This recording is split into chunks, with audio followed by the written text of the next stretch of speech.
deeper dive into the Tesla Model 3 versus the Tesla Model Y. Now, these are two cars that have really intrigued me for quite some time now, and I just wanted to go over some of the specs, some of the features, and kind of talk about what, you know, seems better. So, we're going to go into the Model 3 here, and um, obviously Tesla has very, very high safety ratings with a rigid structure, impact protection, and low rollover risk. Performance is obviously insane on these cars. I was recently listening to the Joe Rogan podcast, and I can't remember who they had on there, but they had someone on there that said they actually prefer their Tesla Model 3 to their Ferraris, just because that initial acceleration, it's so quick. And I was watching YouTube reaction videos to people going for rides on their Model 3, and just, it was insane to me just how quickly it was taking off. Plus seeing people's reactions to how it just launched them back, it was super cool to me that, Tesla was able to create such an amazing car. Now, obviously, all wheel drive, maybe this is important to you depending on where you live, maybe it isn't. Um, the range is insane.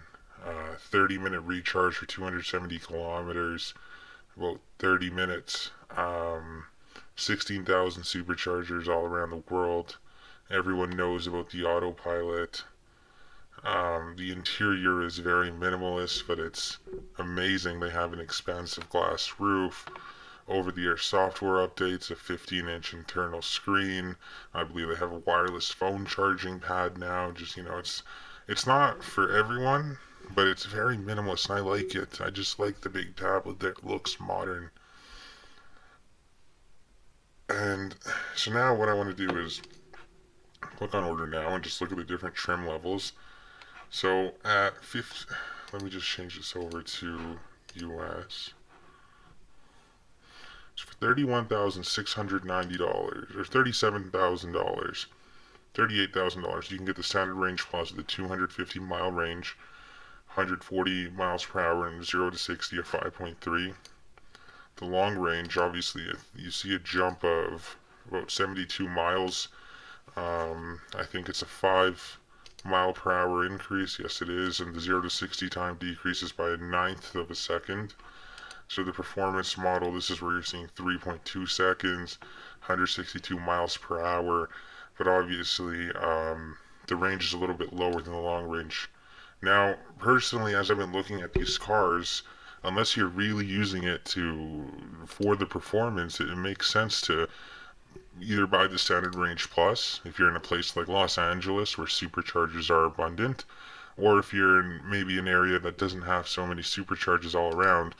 The long range really seems like the ideal option here. I mean, at 4.4 seconds for 0 to 60, you have more than enough power. A 322-mile range that should be able to get you, place to place daily driving, especially if you have a charger at home. And I mean, at the price, 46,990, that's not a bad price for cars, high-end cars like this. I mean, it's insane how they're able to get this at the price that it's at. Now, as for the Model Y, I'm just going to go straight into the order now.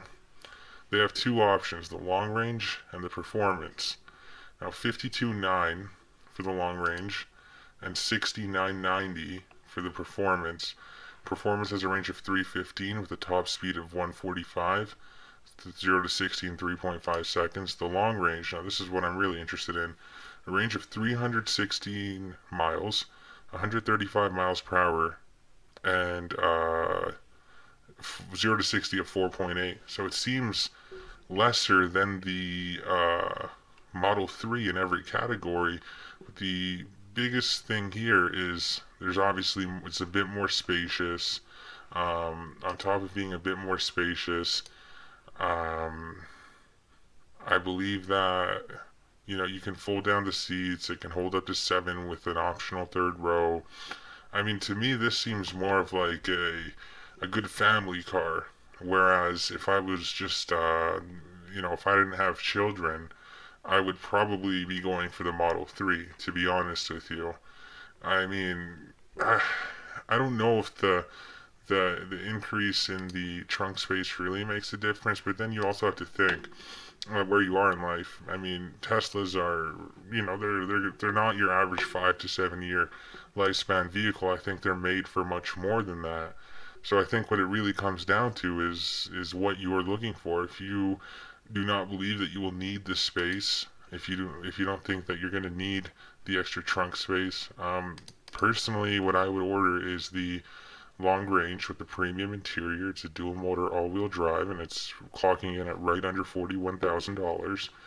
But if you have kids, or if you need this to haul some things around, then the long range Model Y also makes sense. It just, in my opinion, I don't see why people are ordering this over the long range Model 3.